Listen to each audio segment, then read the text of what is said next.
Good morning, ladies and gentlemen, and welcome to Grumman Pilot's YouTube channel. And today we're going to talk about the bearings that are in your crankcase. You have the big front nose bearing, which is just a really big journal bearing, and then you have two other journal bearings that go in the middle of the crankshaft and at the very end of the crankshaft.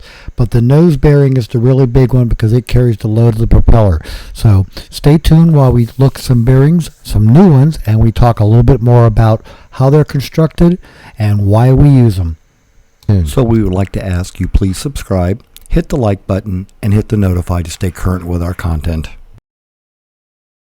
Now again, the nose bearing is that big front one right there, and the smaller journals are behind it. And any bearing set has both a left and a right, so that when they go together they make a perfect circle, and they'll be rated by their bearing clearance size, whether it's a standard or whether it's an MO3 being 10 thousandths under, so you need a slightly larger bearing. But anyway, bearings come in these nice boxes that protect them during transport and everything. But the big nose bearing, let me go back. The journal bearings right here are the ones that go in the middle of the case and at the very end of the case.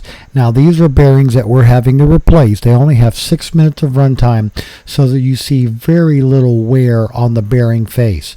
And the reason why you want that is you want the bearing to wear. You can see the little slight scuffing on the bearings there, that's on the nose bearing, is you want the bearing to wear, not the crankshaft. The crankshaft is hardened with carbon and impregnated under heat to make it very, very hard. So the bearing's going to be a slightly softer material, so that if something's going to wear, you're going to wear a bearing. You don't want to wear the crankshaft. When you wear a bearing, then you can always take the engine apart and throw in another set of bearings for $1,000 versus a crankshaft for $4,500 the last time I checked, but I'm betting you now that the crankshafts are even more.